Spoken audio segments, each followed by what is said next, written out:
Karibu Wonders Farm TZ, ubora na uaminifu, heri ya mwaka mpya.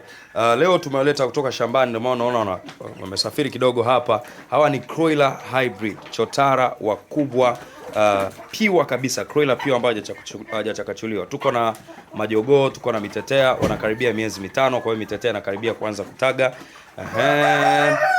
Kama unavyoona wenyewe ni wenye afya, very healthy, very strong, ni kuku wanaopendeza, rangi ya tofauti, na nikikwambia ni piwa kweli. Watu wengi wanasema piwa au hybrid ni nini? These chickens unaoona hapa hawajachakachuliwa. Ni Croiler piwa.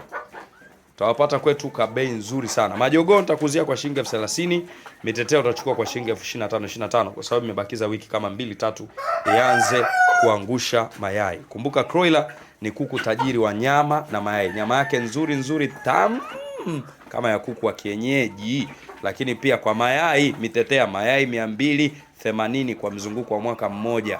Utaokota mayai mpaka uimbe wimbo mzuri wa Katoliki. Mwamba mwamba mwamba mwamba